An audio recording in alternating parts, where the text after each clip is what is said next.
Shavua Tov. Gute Woche. I want to tell story number 35 of the Shivchei Baal Shem Tov, this earliest source of Baal Shem Tov stories.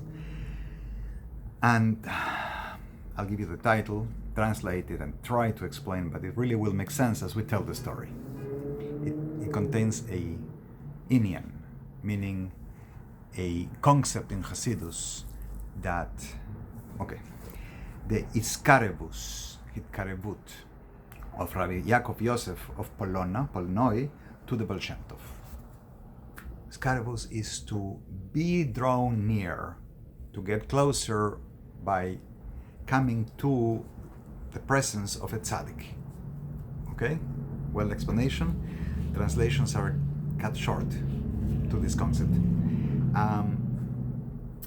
So the author of the Shivchei Baal Shem Tov says, I heard from the great, the Rav, the very well-known, the very study scholar, the Chassid, the sage, Rabbi Yaakov Yosef, the author of the Toldos Yaakov Yosef in his main work, and he was also the Av Besdin, the head of the rabbinic court of the community of Polona, known in Yiddish as Polnoy.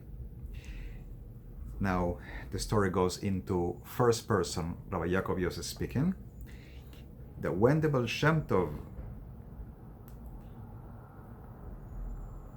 when he was the Besdin of, the head of the Besdin of the community of Sharigrot, right, he says that he heard that the Baal Shem Tov came to the community of Meilev, nearby, and he said to himself, now is he speaking, I will go to him also.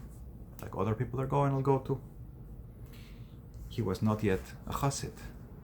So, okay, I'll go. He went the day before Shabbat, for Shabbos Kodesh, the holiday of Shabbos, and it says he went to him, to the Baal Shem Tov. So the trip already is toward connecting to the Baal Shem Tov. And he arrived before the morning prayers and saw the Baal Shem Tov smoking his lulke before the prayers. Now, Rabbi Yaakov Yosef says, it was hard to understand. It was a kashe. A kushe is a difficulty. How could he do something pleasurable before the prayer rather than go straight to the prayer to God? There is a Hasidic concept here that he had not yet grasped.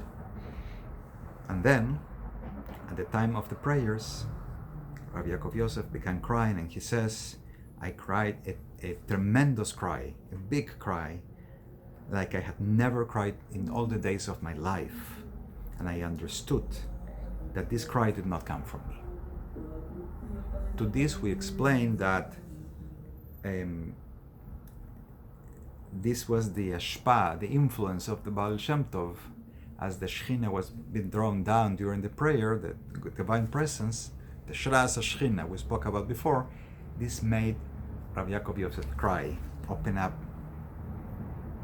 whatever, don't want to give explanation, cry. After that, the Baal Shem Tov went to Eretz Israel. It's a trip that he does toward Eretz Israel. As the Hasidic tradition has, he went up to Istanbul, somewhere around there, turned around and came back. So Rabbi Yaakov Yosef says that when that happened, I was left desolate, empty, without the spiritual influence of the Baal Shem Tov, until he came back. And then I started going to him regularly, and I sat by him for a certain time. Sat by him means he went to the shul or the Beis Medrash of the Baal Shem Tov, the house of study of the Baal Shem Tov in Mezhibush, and remained there for a certain time. And the Baal Shem Tov would say that he needs to raise me up. I understood, or I thought, visualizes as being raised by a livir. Livir in Yiddish is a crane. Like a crane takes a cart that is stuck in the ground and lifted up. And I sat for about 4 weeks and I asked, when will Rom Malato, Your Highness, this is how he talks about the Baal Shem Tov, how would Your Highness raise me up? That's the etzem of the story. In the work of the Alter Rebbe, the Torah Or, explains the way a tzaddik lifts us up is metaphorically like a crane lifts up materials of a building that is being built, right? It takes, so this tool, the lever, the crane lifts things up to there for the construction, and it must hold all the parts solidly and lift it up and be able to raise even the entire building at once. The Alter Rebbe in his Memoriam explains this whole concept, although he says it was taught by the Mesricher Maggid, but according to this story is coming up as a thought that Rabbi Yaakov Yosef of Polnoy says to have had. That's the story. That's his coming close, his scarabus to the Baal Shem Tov. When I wish you all Shavua Tov, a good Tevoch, a good week, and ask for your contributions to run this channel, just the efforts of translating and telling the stories, as well as the eventual publication when I finish translating all the stories. I'm doing one per week into Spanish, as it has never been done. The Shivchei Baal Shem Tov has never been completely translated. To translate, edit, and publish it, B'ezrat Hashem, God willing, sometime in the future. I'll put my relevant links, Patreon, PayPal, down in the description. Shavua Tov, a good Tevoch.